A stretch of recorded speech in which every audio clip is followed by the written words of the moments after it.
What Congresswoman Jasmine Crockett just revealed about Donald Trump and Jeffrey Epstein changes everything. Because the number she exposed wasn't just shocking, it was $200 billion. And the moment she said it out loud, the entire room froze. This wasn't a typical congressional speech. This was a financial exposure that connects Trump's current wealth to a network nobody wanted to talk about. Jasmine Crockett stood on the House floor with documents in her hand, and what she was about to reveal would force people to ask questions they've been avoiding for years.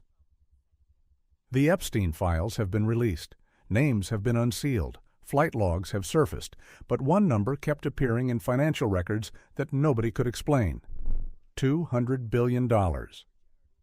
Crockett didn't just mention this number casually. She broke down exactly where it came from.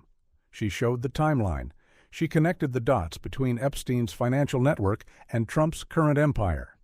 And she did it with receipts. Jeffrey Epstein wasn't just a criminal. He was a financier who managed billions for the wealthiest people on the planet. His client list was never disclosed, his offshore accounts never traced, and his shell companies disappeared when he was arrested. But investigators followed the money, and it connects to Trump's wealth explosion. Crockett showed the timeline. 2016 Trump's net worth was $3.7 billion. By 2026, it hit $200 billion. That's not business growth. That's a financial injection requiring explanation. And the Epstein network keeps appearing.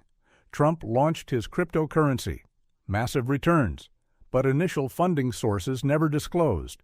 Large anonymous purchases during launch, offshore wallets moving billions, transaction patterns matching Epstein network accounts. Crockett had blockchain evidence.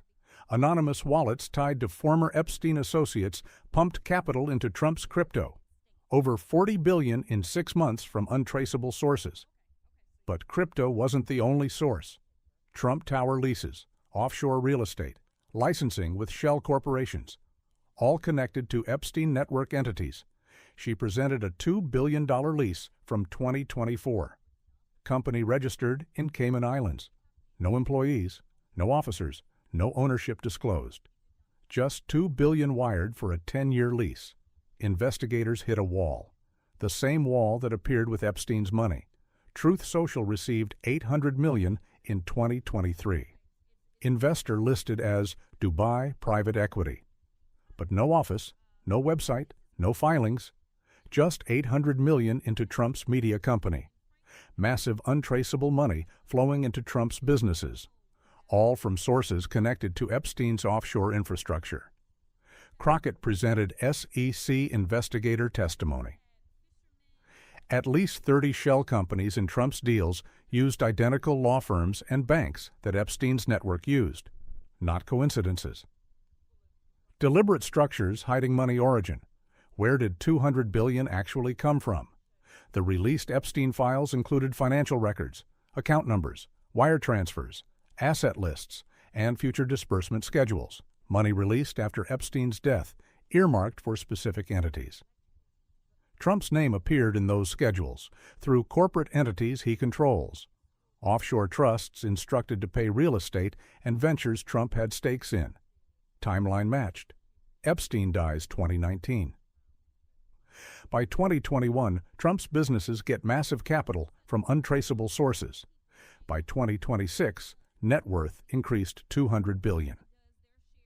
Is Trump's fortune built on Epstein's hidden wealth? Evidence suggests yes, but proving it requires offshore banking records protected by international law, requires cooperation from jurisdictions with no incentive to reveal clients, requires a DOJ willing to investigate a former president. Under Bondi, that never happens. The DOJ that hired a January 6th defendant is led by Trump's former defense attorney. Crockett pointed out another damning fact. The National Cryptocurrency Enforcement Team that was eliminated by Bondi was specifically tasked with tracing illicit funds through digital assets. That team could have followed the money. They had the tools. They had the expertise. They were actively investigating suspicious crypto transactions tied to offshore accounts. And then they were shut down, right as Trump's crypto fortune exploded. The timing is not coincidental. It's coordinated. When you eliminate the investigators, you protect the crime. When you gut the corruption watchdog office, you ensure nobody looks at the powerful. And when you surveil Congress to see who's reading Epstein files, you control the narrative before it can escape. Crockett connected everything on the House floor. Trump's wealth, crypto real estate media empire, all traced to Epstein's offshore network. DOJ offices investigating this, destroyed. Attorney General is Trump's former lawyer. Trump's allies claimed conspiracy theories, no proof. But Crockett had documents, blockchain records, investigator testimony, timeline nobody could refute.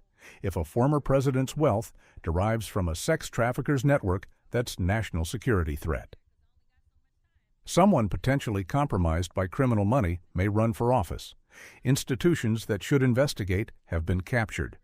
Crockett demanded independent investigation. Restore crypto enforcement team. Subpoena offshore banking records. Every member on record. Support investigation or protect cover-up. The evidence is public. The timeline is clear. And the question is unavoidable. Where did Donald Trump get $200 billion? The fact that nobody in power is willing to answer that question tells you everything you need to know. When the money is too big to explain and the connections are too dangerous to expose, the system protects itself. It eliminates investigators. It guts oversight offices. It surveils the people asking questions. And it ensures that the truth stays buried under layers of offshore accounts and anonymous transactions. Jasmine Crockett just ripped that cover off. She exposed the financial network. She named the connections. She presented the evidence. And she forced the question into the public record. $200 billion. Jeffrey Epstein's offshore infrastructure. Donald Trump's unexplained wealth explosion, and a Department of Justice that refuses to investigate. This isn't a conspiracy theory. This is documented financial analysis backed by blockchain evidence, corporate filings, and investigator testimony. The only question left is whether anyone with power will do anything about it. Or whether the system is so captured that even exposing $200 billion in suspicious transactions won't be enough to force accountability. Crockett made her position clear. She will not stop asking. She will not stop investigating. And she will not let this be memory hold like so many other Epstein revelations. Because this isn't just about Trump. This is about whether we live in a country where financial crimes of this scale can be investigated, or whether we live in a country where being powerful enough means you're untouchable no matter what the evidence shows. The room went silent when she said $200 billion, because everyone in that chamber knows what that number means. It means the former President of the United States may have built his current empire on the hidden fortune of a dead pedophile. And the people who should be investigating it are the same people working to protect him.